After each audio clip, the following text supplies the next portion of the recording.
এটা বলতে গেলে আসলে আমি নিজেকে ধরে রাখতে পারি না। ইসলামের ইতিহাসের সবচাইতে মর্মান্তিক যুদ্ধ হচ্ছে মুতার যুদ্ধ, সবচেয়ে মর্মান্তিক। বদর, উহুদ, খন্দক, খায়বার যত যুদ্ধ আছে এগুলো যুদ্ধ অনেক বড় মাপের। মুতার যুদ্ধের প্রেক্ষাপট এবং সিচুয়েশনটা সম্পূর্ণ ডিফারেন্ট। এখানে আপনাদেরকে আমি 3 জন শ্রেষ্ঠ বীরের মহাকাব্য শোনাচ্ছি। কয়জন? 3 জন শ্রেষ্ঠ বীর পুরুষের মহাকাব্য। নবী সাল্লাল্লাহু আলাইহি ওয়াসাল্লাম একজন সাহাবীকে পাঠালেন, তার নাম হচ্ছে হারিস বিন উবাইদা। কি নাম বলেন? হারিস বিন উবাইদা, তুমি এই চিঠিটা নিয়ে যাও। এটা তো মদিনা রাষ্ট্র কায়েম হওয়ার পরের কথা, একদম নবম হিজরতের 8ম বছরের দিকের কথা আর কি। তখন ততদিন হুদাইবিয়ার সন্ধিও হয়ে গেছে এবং কাজা উমরা আদায় হয়ে গেছে এবং খায়বার যুদ্ধ জয় হয়ে গেছে। খায়বারের পরের কথা এটা আর কি, যে হারিস বিন উবাইদা তুমি এই চিঠিটা নিয়ে যাও, ওই রোমকদের কাছে যাবো। তখন তো সুপার পাওয়ার 2টা, রোমানরা এবং পার্সিয়ানরা। তো এখনকার ওই যে এই কন্টিনেন্টের ন্যাটো আর ওই কন্টিনেন্টের চায়না রাশিয়ার মতো যেতে পারতেছে। তো সে গেল ওখানে। সুরাহবিল আল গাসানি একজন শাসক ছিলেন ওইখানকার সিরিয়ার। তো সে ওই চিঠিটা দেখে বলতেছে যে আচ্ছা ঠিক আছে, বসো, দেখি কি করা যায়। চিঠিতে লিখে আছে ইসলাম কবুল করেন, আল্লাহ পাক শান্তি বর্ষণ করবেন, তাসলিম তাসলিম। ওই যে নবী সাল্লাল্লাহু আলাইহি ওয়াসাল্লাম চিঠি আছে না একটা রাষ্ট্রপ্রধানদের কাছে, তো সে চিঠি পড়ে উদ্ধত আচরণ। আমি এখানকার আমির, আমাকে ওই মক্কার মেষপালকরা চিঠি পাঠায়? ভাবতে এরকম। তো কে চিঠি নিয়ে আসছে? যে হারিস বিন উবাইদা। আচ্ছা, ওকে বসাও। হারিস বিন উবাইদা রাদিয়াল্লাহু আনহুকে রাষ্ট্রদূত, কিন্তু তিনি রাষ্ট্রদূতকে তারা নির্মমভাবে হত্যা করল। কথা বুঝতে পারছেন? এবার নবী সাল্লাল্লাহু আলাইহি ওয়াসাল্লামের কাছে খবর যখন আসছে রাষ্ট্রদূতকে হত্যা করেছে, আমার সাহাবীকে, কয়জন সাহাবীকে হত্যা করেছে? 10 জন, 20 জন, 100 জন, না একজন সাহাবীকে হত্যা করার প্রতিশোধ নেওয়ার জন্য নবী সাল্লাল্লাহু আলাইহি ওয়াসাল্লাম 3000 বাহিনীর একটা জিহাদি কাফেলা তৈরি করলেন। 3000 বাহিনী কাফেলায় তিনি নিজে নেতৃত্ব না দিয়ে বললেন যে এই কাফেলার নেতৃত্ব দিবে আমার প্রিয় ভাজন, তাকে তার পালক পুত্র বলা হতো এক সময়, যায়েদ ইবনে হারেসা রাদিয়াল্লাহু আনহু। কোন যায়েদ? তায়েফের সফরের সঙ্গী, তায়েফের সফরের একজন সাহাবী তার সাথে ছিল, তার নাম যায়েদ ইবনে হারেসা। যখন তায়েফবাসী নবীজিকে মারছিলেন, যায়েদ ইবনে হারেসা রাদিয়াল্লাহু আনহু তার বুক দিয়ে নবীকে জড়ায় ধরেছিলেন যে আমার গায়ে আঘাত লাগুক, তার গায়ে না লাগুক। এই সাহাবী যায়েদ ইবনে হারেসা রাদিয়াল্লাহু আনহু, তাকে পতাকা দিয়ে বললেন এই মোতার যুদ্ধের আমির হচ্ছে যায়েদ ইবনে হারেসা। যদি যায়েদ ইবনে হারেসা শহীদ হয় তাহলে পতাকা বহন করবে জাফর ইবনে আবি তালেব, আমার চাচাতো ভাই। কোন জাফর? যিনি আবিসিনিয়ায় গিয়েছিলেন মুসলিমদেরকে নিয়ে হিজরত করতে, মনে আছে? যিনি বাদশাহ নাজাশির সামনে কুরআন তেলাওয়াত করার, সূরা মারিয়াম তেলাওয়াত করার কারণে বাদশাহ নাজাশির চোখ দিয়ে দরদর করে পানি পড়তে শুরু করেছে। ওই বাদশাহ নাজাশিও পরে ইসলাম কবুল করেছে, আলহামদুলিল্লাহ। জাফর রাদিয়াল্লাহু আনহু পতাকা বহন করবে যদি যায়েদ ইবনে হারেসা শহীদ হয়।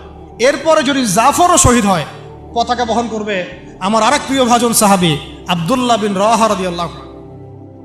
আব্দুল্লাহ বিন রাওয়াহা রাদিয়াল্লাহু, যাকে যে কোনো মুহূর্তে যদি বলতেন ইসলাম নিয়ে একটা শের বলেন, একটা কবিতা বলেন, ইনস্ট্যান্ট তিনি শের বলে ফেলতে পারতেন। এত সুন্দর, এত উন্নত কাব্য প্রতিভা ছিল তার মধ্যে। এই নষ্ট সংস্কৃতি না, তাদের সংস্কৃতি ছিল একেবারে খাঁটি তাওহীদের সংস্কৃতি।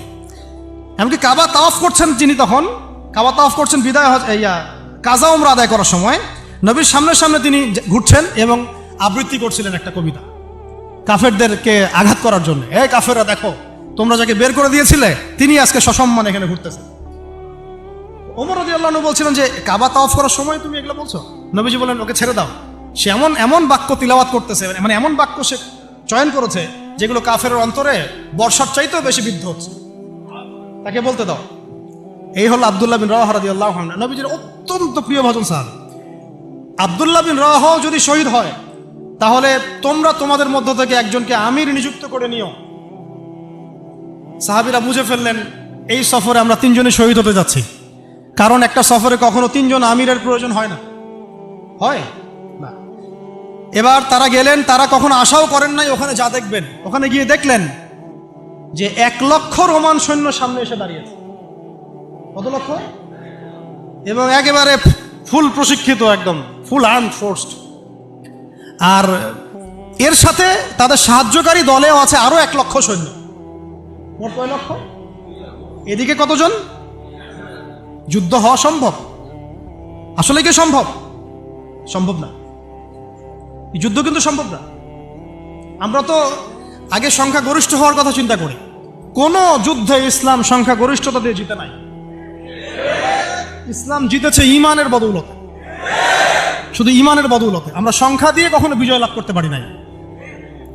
এখন এবার সাহাবীরা মাশওয়ারা করতেছেন রাত্রেবেলা, আমরা কি করব? কালকে যুদ্ধ করব, নাকি মদিনায় ফিরে যাব, নাকি রাসূলকে খবর পাঠাবো, নাকি কোনো বিকল্প ফোর্স নিয়ে আসার ব্যবস্থা করব, কি করব? তখন সাহাবী, ওই যে বললাম আব্দুল্লাহ বিন রাওয়াহা রাদিয়াল্লাহু আনহু দাঁড়ালেন। তরুণ সাহাবী, আপনাদেরকে বলতেছি, তরুণ সাহাবী দাঁড়িয়ে বলছেন যে, হে আমার ভাইয়েরা, আমরা এখানে কি জন্য এসেছি? হয় আমরা এই যুদ্ধ করব, শহীদ হব, না হলে আমরা গাজী হব। আর আপনারা যে বিষয়টাকে ভয় করছেন, আসলে কিন্তু আমরা সেটা পাওয়ার জন্যই এসেছি, তার নাম শাহাদা। আপনারা যেটাকে ভয় করছেন যে আমরা এখানে গেলে মারা যাব, ওটার জন্যই তো আমরা এত দূরে এসেছি। আমরা গাজী হই অথবা শহীদই হই, আমাদের জন্য আজর আল্লাহর কাছে লেখা থাকবে। তো তার এই মানে এমন ঈমানদীপ্ত ছিল ভাষণটা, আমি তো ওটা বলতে পারলাম না, আরবিতে তিনি বলেছেন। এতে মানে উৎফুল্ল হয়ে বা ইন্সপায়ার্ড হয়ে সাহাবীরা আর দ্বিতীয়বার ভাবলেন না, ঠিক আছে কালকে যুদ্ধ। এবার পরের দিন যুদ্ধ শুরু হল। এটা কি সম্ভব যুদ্ধ? প্রথমে যায়েদ ইবনে হারেসা রাদিয়াল্লাহু আনহু পতাকা নিয়ে ঘোড়া ছুটায় আগায় যাচ্ছেন, এবং একটা আঘাতও পিছন থেকে করার সাহস হচ্ছে না তাদের, সব আঘাত তারা সামন থেকে করছেন। এক পর্যায়ে যায়েদ রাদিয়াল্লাহু আনহুর এই মানে গায়ের মধ্যে তারা বর্ষা নিক্ষেপ করে। বর্ষা তো আগেকার বড় বড় বল্লম বর্ষা ছিল, এবং একটা বর্ষা তার গায়ে যখন লাগে তিনি পড়ে যান, এবং এই অবস্থা আস্তে আস্তে তার শাহাদত হয়। পতাকা পড়তে দেন নাই, পতাকা নিয়ে নিয়েছেন জাফর ইবনে আবি তালিব রাদিয়াল্লাহু আনহু হাতে, এবং জাফর রাদিয়াল্লাহু আনহু যুদ্ধ করতে থাকেন, এত বীর বিক্রমে যুদ্ধ করতে থাকেন যে এক পর্যায়ে তিনি তার নিজের কালো এবং লাল ডোরাকাটা ঘোড়া ছিল, সেই ঘোড়ার পা নিজেই কেটে ফেলেন, যে আমার যেন পালিয়ে যাওয়ার মন না উঠে, কখন তারা যেন আমার ঘোড়া ইউজ করতে না পারে। সাহাবীরা বলছেন তার শাহাদাতের পরে তার বডির মধ্যে আমরা এরকম 50টা থেকে 60টা এরকম আঘাতের দাগ দেখেছি। একটাও দেহের পিছনে ছিল না, সব সামনে ছিল। যুদ্ধ করতে করতে এক পর্যায়ে তার ডান হাতটা কেটে পড়ে যায়। এরপরে তিনি বাম হাতে পতাকা উঠায় নেন, কাফেররা বাম হাতটাও কেটে ফেলে। এরপরে তিনি বুকের সাথে পতাকাটাকে এইভাবে জড়িয়ে রাখেন, বুকের সাথে পতাকাটাকে এইভাবে জড়িয়ে রাখেন, পতাকা পড়তে দেন নাই। একজন রোমান সৈন্য তাকে আঘাত করে এবং তার দেহটা দ্বিখণ্ডিত হয়ে যায়। এই খবর নবী সাল্লাল্লাহু আলাইহি ওয়াসাল্লাম ওই মদিনায় বসে বসেই পাচ্ছিলেন। তিনি বললেন, এই মাত্র যায়েদ শহীদ হলো, এই মাত্র জাফর শহীদ হলো। একটু তিনি কান্নার ভাব চলে আসলো। একটু পরে নবীজি হেসে দিলেন। সাহাবীরা বলছেন, আপনি হাসছেন কেন ইয়া রাসূলুল্লাহ? তিনি বলছেন যে জাফর এর ডান হাত প্রথমে কেটে গেছে, তারপর বাম হাত কেটে গেছে। আল্লাহ রাব্বুল আলামিন তাকে এই দুইটা কাটা হাতের বিনিময়ে জান্নাতে দুইটা বড় বড় পাখা দিয়েছে। এইটা দিয়ে তিনি জান্নাতে ঘুরে বেড়াচ্ছেন আর ফল খাচ্ছেন। তার নাম হয়ে গেল জাফর আত-তাইয়ার, জাফর আত-তাইয়ার, পাখাওয়ালা। এরপরে পতাকা হাতে নিলেন সেই আব্দুল্লাহ বিন রাওয়াহা রাদিয়াল্লাহু আনহু। তিনিও তো বীর বিক্রমে যুদ্ধ করতে লাগলেন। এক পর্যায়ে তিনি একটু কান্না করেছিলেন। সাহাবীরা বলছেন, আপনি কি ভয় কান্না করতেছেন? জি না, আমি ভয় কান্না করছি না, বরং কোরআনের একটা আয়াত আমার মাথায় আসছে বলে আমি কান্না করছি। সে আয়াতটা ছিল সূরা মারিয়ামের মধ্যে, ওয়া ইম মিনকুম ইল্লা ওয়ারিদুহা কানা আলা রাব্বিকা হাতমান মাকদিয়া, একটা আয়াত আছে কোরআনে সূরা মারিয়াম। এটা হচ্ছে আপনার রবের একেবারে একটা চিরনির্ধারিত একটা বিষয়, যে তোমাদের সবাইকে, আবার বলছি, ওয়া ইম মিনকুম ইল্লা ওয়ারিদুহা কানা আলা রাব্বিকা হাতমান মাকদিয়া, মানে তোমাদের সবাইকেই আবশ্যিকভাবে, ম্যান্ডেটরি ভাবে এই জান্নাত জাহান্নামের উপর অবস্থিত এই পুলসিরাত পার হতেই হবে। এটা তোমার রবের একটা প্রাচীন একটা মানে স্টেটমেন্ট, এটা তোমাকে করতেই হবে, সবাইকে করতে হবে। এই আয়াতটা মনে হয় আমার কান্না আসতেছে। একজন তাকে একটা হাড্ডিওয়ালা গোশত এনে দিয়েছিল, তিনি সেই গোশতটা খাওয়ার জন্য চেষ্টা করছিলেন, পরে একটা কামড় দিয়ে ফেলে দিয়েছেন। তারপরে তিনি ছুটলেন যুদ্ধ করার জন্য, এবং ওই সময় একটা কবিতা আবৃত্তি করেছেন, হে আমার মন, তোমার নফস হয়তো চাচ্ছে, তুমি হয়তো চাচ্ছ এখান থেকে পালিয়ে যাওয়ার জন্য, জেনে রাখো সামনে তুমি যা দেখছো এর পিছনেই আছে জান্নাত। শেষমেশ কি জীবন দেখেন, কি ব্যক্তিত্ব, কি ক্যারেক্টার, কেমন গায়রত, কেমন ইজ্জত, কেমন সম্মান, কি জীবন। এরপরে তিনিও শহীদ হলেন, পতাকা হাতে তুলে নিলেন আল্লাহর বীর খালেদ বিন ওয়ালিদ রাদিয়াল্লাহু আনহু, তাকে পতাকা দেওয়া হলো। তিনি কিন্তু নতুন মুসলিম হয়েছেন। উহুদের যুদ্ধের যে ক্রাইসিস, এটা কিন্তু তার হাতে। কাজা উমরা আদায় করতে গিয়ে নবীজি চিঠি লিখে দিয়েছেন, ছোট্ট করে একজনের দ্বারা লিখিয়েছেন যে খালিদকে চিঠিটা পৌঁছে দিও। ওখানে লেখা আছে, খালিদ তুমি যদি কাফেরদের পক্ষ অবলম্বন না করে মুসলিমদের পক্ষ নিতা কতই না ভালো। ঠিক আছে, এই একটা লেখা, একটা চিঠি খালিদ রাদিয়াল্লাহু আনহু একবারে কলিজাটা কাঁপায় ফেলছে। তিনি মক্কা থেকে মদিনায় গিয়ে নিজে ইসলাম কবুল করে আসছেন এবং নবী সাল্লাল্লাহু আলাইহি ওয়াসাল্লাম তাকে কিন্তু আন্ডারস্টিমেট করেন নাই। তার হাতে উল্টা তরোয়াল উঠাই দিয়ে বলছেন যে আজকে থেকে এই তরোয়াল তোমার এবং তোমার নাম হচ্ছে সাইফুল্লাহ, তুমি আল্লাহর তরবারি। এরপর থেকে তিনি প্রায় 80-90টা যুদ্ধ করেছেন, সবগুলোতে জয়লাভ করেছেন। ওই খালিদ রাদিয়াল্লাহু আনহু পতাকা তুলে নেন মোতার যুদ্ধে। তারপরে সিরাতের মধ্যে আসছে, তিনি বলছেন নিজের ভাষায় যে ওই দিন আমার হাতে 9টা তরোয়াল ভেঙে গেছে। যুদ্ধ করতে করতে করতে করতে ওই দিন আমার হাতে 9টা তরোয়াল ভেঙে গেছে। তিনি ছিলেন যুদ্ধ কৌশলে অত্যন্ত পারদর্শী, হুটে হাটে কোনো কাজ করতেন, অনেক পারদর্শী। তিনি ডানের সৈন্যকে বামে নিয়ে আসছেন, বামেরটাকে ডানে নিয়ে গেছেন, সামনেটাকে পিছনে নিয়ে আসছেন, পিছনেটাকে সামনে নিয়েছেন। বর্ষা যারা ছিল তাদেরকে পিছনে নিয়ে আসছেন, তীরন্দাজদেরকে সামনে দিয়েছেন, মানে ওদেরকে ভেবাচাকা খাওয়াই দিয়েছেন যে ওরা মনে করতেছে এরা মনে হয় অনেক, হ্যাঁ এরা মনে হয় আরো বিকল্প ফোর্স নিয়ে আসছে মনে হয়। তো ওরা আস্তে আস্তে পিছনের দিকে যাওয়া শুরু করতেছে, আর এদিকে মুসলিমরা একটু একটু করে সেফ জোনে আসার চেষ্টা করতেছে পিছনের দিকে। ওরা ভাবতেছে পিছনের সামনে যদি আগাই হয়তো পিছন থেকে ওরা আরো সৈন্য নিয়ে আসছে, আমাদেরকে আক্রমণ করবে। এই আল্লাহ পাক ভয় চাপাই দিলেন, এরা পালায় চলে গেল। 3000 সৈন্য নিয়ে 2 লক্ষ সৈন্যকে পরাজিত করা হয়েছে। খালিদ রাদিয়াল্লাহু আনহু বললেন আমার হাতে সেই দিন 9টা তরোয়াল ভেঙেছে, আর শেষমেশ ছোট্ট একটা ইয়েমেনি চাকু দিয়ে আমি যুদ্ধ করেছি। তাহলে চিন্তা করেন কত কাফের মারা গেছে। আর মুসলিমদের মধ্যে মাত্র 12 জন সাহাবী শহীদ হয়েছে। মাত্র 12 জনকে তারা মারতে পারছে, বাকিদেরকে মারতে পারবে। এইগুলো হচ্ছে মহাকাব্য, জাজল্যমান মহাকাব্য, যেগুলো আমাদের এই প্রজন্মকে জানানো উচিত এবং আপনাদের মাথায় থাকা উচিত। প্রত্যেকটা সংগ্রাম, প্রত্যেকটা বিপ্লব, প্রত্যেকটা অভ্যুত্থানের পিছনে যেন থাকে আল্লাহর সন্তুষ্টি, আল্লাহর দিন কায়েমের চেষ্টা, আল্লাহর দিনের খেদমতের চেষ্টা এবং ইনসাফ প্রতিষ্ঠার চেষ্টা, এবং জালেমের বিরুদ্ধে আমাদের অবস্থান সবসময় শক্ত থাকবে ইনশাআল্লাহ। এরকম অনেক ঘটনা আছে, আমি আজকে আর বলার সুযোগ পেলাম না। ইনশাআল্লাহ আরও একদিন আল্লাহ যদি তৌফিক দেন ইনশাআল্লাহ তাআলা আমি আপনাদের সাথে আবার এগুলো ডিসকাশন করবো ইনশাআল্লাহ। তো শেষ করার আগে আমি জাস্ট 2-1টা নাম উচ্চারণ করতেছি। সেটা হচ্ছে আমার খুব পছন্দের একজন ব্যক্তিত্ব, ইমাম হুসাইন রাদিয়াল্লাহু আনহু। নাম মনে আছে না? তার কারবালার মাঠের ঘটনা আপনারা জানেন। এগুলো মহাকাব্য। তিনি সপরিবারে নিহত হলেন, শেষ পর্যন্ত কিন্তু আত্মসমর্পণ করেন না, করেছেন। তিনি প্রস্তাব দিলেন আমাকে ছেড়ে দাও, আমি মদিনায় চলে যাই, আমাকে ছেড়ে দাও, আমি মক্কায় চলে যাই, ছেড়ে দাও আমাকে, আমি কোনো সীমান্তে চলে যাই, সেখানে জিহাদ করে শহীদ হই। তারা কিন্তু সুযোগ দেয় নাই। আমাকে বলেন যারা তাকে আক্রমণ করেছিল তারা কি কালিমা পড়া মুসলমান ছিল না? বলেন তারা কি কাফের ছিল?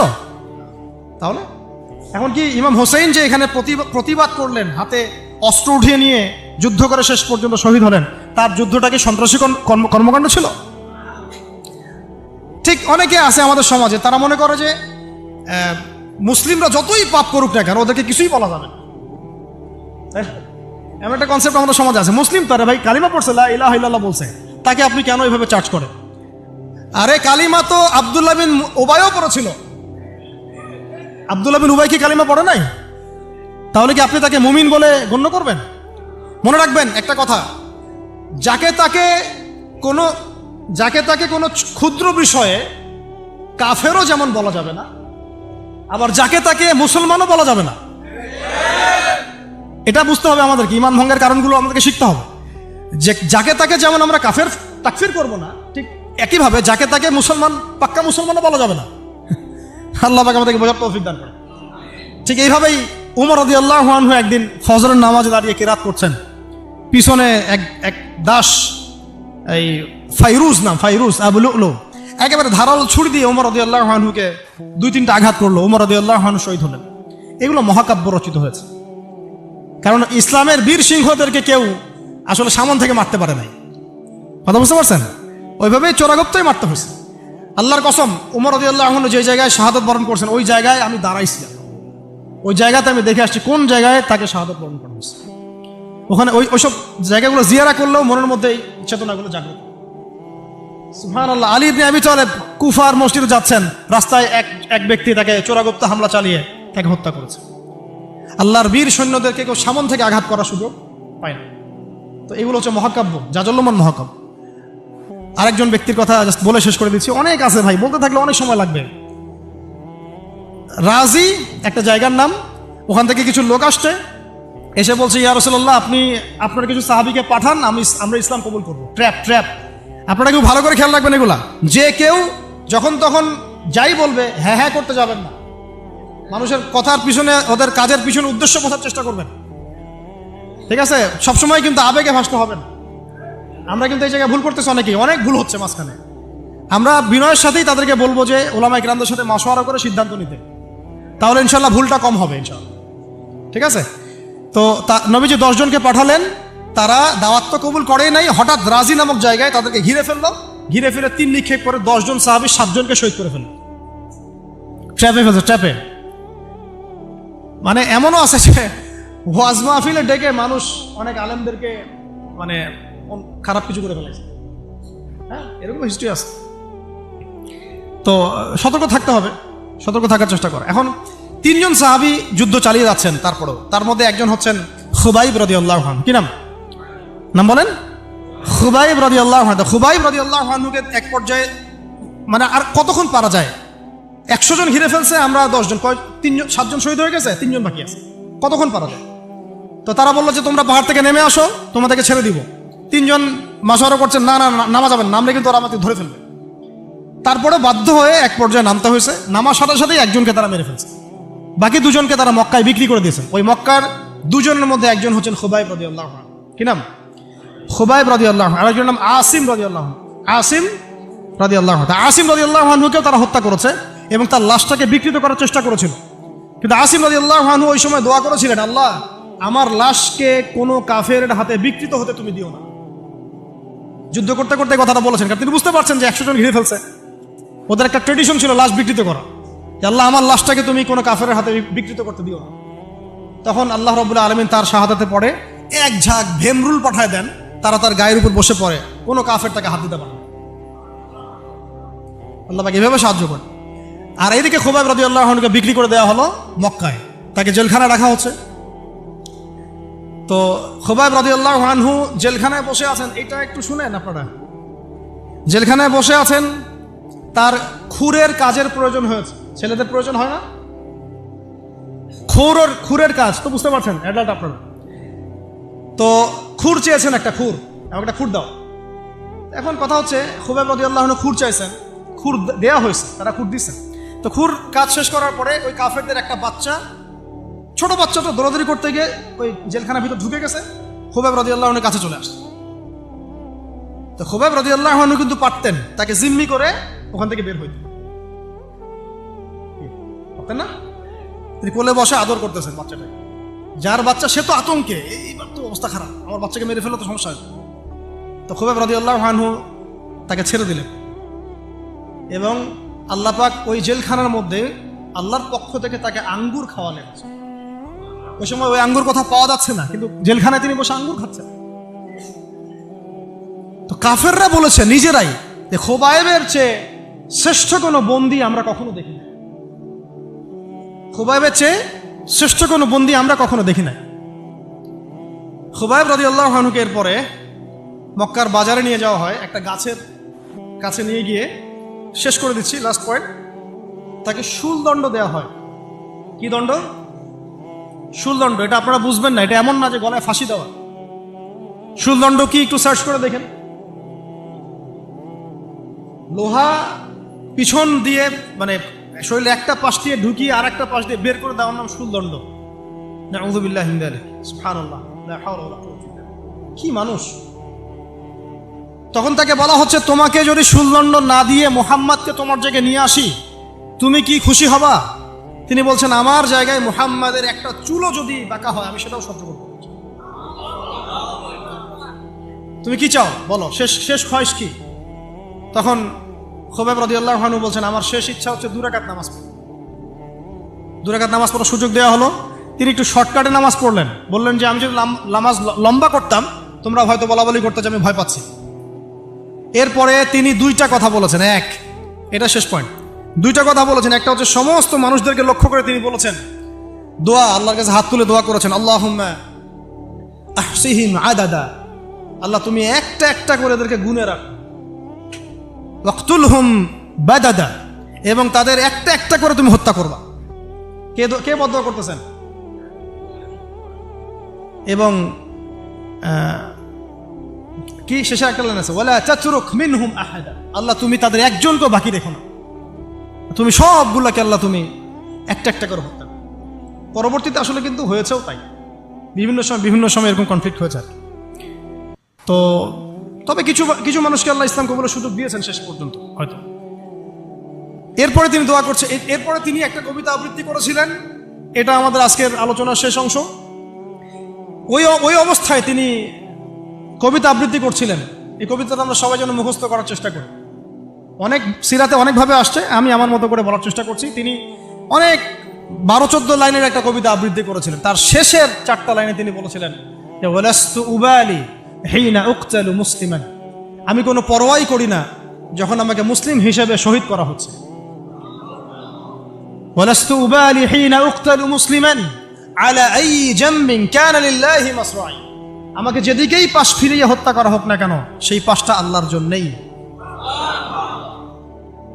ওয়াযালিকাল ইলাহ ওয়া ইয়াশা, তিনি এমন একজন ইলাহ যিনি চাইলে ইউবারিক আলা ফি কুল্লি শিলউইন মুমাজ্জা, তিনি আমার প্রত্যেকটা হাড়ে রক্তে মাংসে বরকত দিতে পারেন।